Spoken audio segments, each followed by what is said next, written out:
Panorama group, जो सोचता है वो करता है। आपके अपने सपनों का आशियाना। भगवान शिव के 12 ज्योतिर्लिंगों में से एक है झारखंड के देवघर स्थित बाबा बैद्यनाथ धाम। 12 ज्योतिर्लिंगों में इसे 9वें ज्योतिर्लिंग के रूप में जाना जाता है। देवघर स्थित बैजनाथ धाम भगवान भोलेनाथ का एकमात्र मंदिर है जहां शिव और शक्ति दोनों एक साथ विराजमान हैं। इसीलिए इसे शक्तिपीठ के नाम से भी जाना जाता है। मान्यताओं के मुताबिक बाबा बैद्यनाथ धाम में ही माता सती का हृदय कटकर गिरा था, इसीलिए इसे हृदय पीठ के रूप में भी जाना जाता है।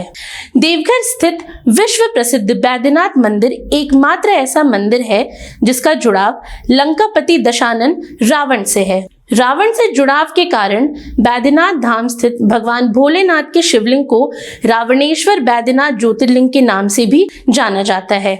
और आज की इस वीडियो में हम आपको बताएंगे कि देवघर स्थित बैद्यनाथ धाम का लंकापति रावण से क्या संबंध है।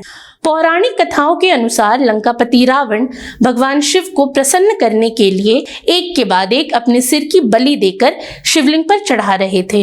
एक के बाद एक दशानन रावण ने भगवान के शिवलिंग पर 9 सिर काटकर चढ़ा दिए। जैसे ही दशानन 10वें सिर की बलि देने वाला था, वैसे ही भगवान भोलेनाथ प्रकट हो गए। भगवान ने प्रसन्न होकर दशानन से वरदान मांगने को कहा। इसके बाद वरदान के रूप में रावण ने भगवान शिव को लंका चलने को कहा और उनके शिवलिंग को लंका में जाकर स्थापित करने का वरदान मांगा। जिसके बाद भगवान रावण को वरदान देते हुए कहते हैं कि मैं तुम्हारे साथ चलने को तैयार हूं, लेकिन जिस भी स्थान पर तुम शिवलिंग को रख दोगे मैं वहीं पर स्थापित हो जाऊंगा। जिसके बाद भगवान भोलेनाथ के शिवलिंग को लंका लेकर जा रहे रावण को रोकने के लिए समस्त देवों के आग्रह पर मां गंगा रावण के शरीर में प्रवेश कर गईं, जिस वजह से उन्हें रास्ते में जोर की लघु शंका लगी और इसी बीच भगवान विष्णु वहां एक चरवाहे के रूप में प्रकट हो गए।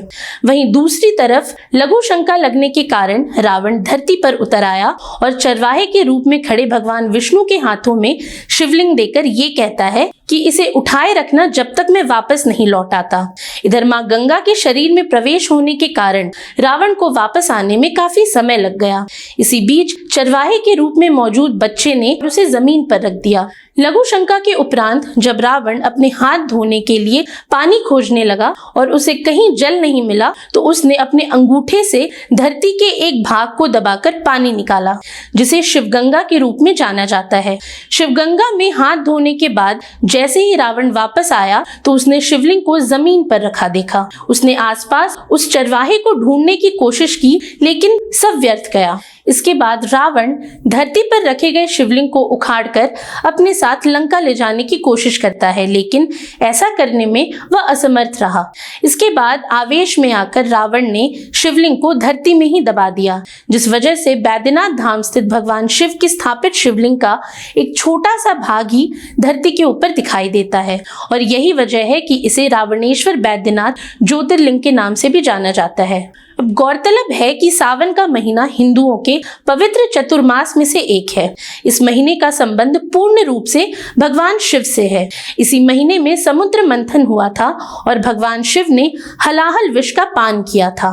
हलाहल विष के पान के बाद उग्र विष को शांत करने के लिए भक्त इस महीने में महादेव को जल अर्पित करते हैं। साथ ही तपस्या, साधना और वरदान प्राप्ति के लिए ये महीना विशेष रूप से शुभ माना जाता है।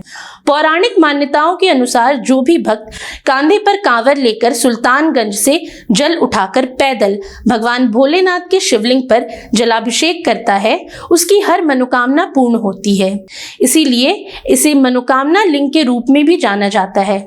सावन के महीने में इस दिन लाखों श्रद्धालुओं की भीड़ सुल्तानगंज से जल उठाकर कांवर में जल भरकर 105 किलोमीटर की दूरी तय कर देवघर स्थित बैद्यनाथ धाम पहुंचकर जलाभिषेक करते हैं। सावन के महीने में देवघर में लगने वाली विश्व प्रसिद्ध श्रावणी मेला देश के सबसे लंबे दिनों तक चलने वाले धार्मिक आयोजनों में से एक है। आज के लिए इतना ही।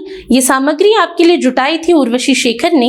ये वीडियो आपको कैसा लगा हमें कमेंट सेक्शन में जरूर बताएं और ऐसी तमाम रोचक जानकारियों के लिए बने रहिए न्यूज हाट के साथ। और अब तक अगर आपने हमारे YouTube चैनल को सब्सक्राइब नहीं किया तो अभी जाकर करें और फेसबुक पर हमारे पेज को लाइक और फॉलो करना ना भूलें।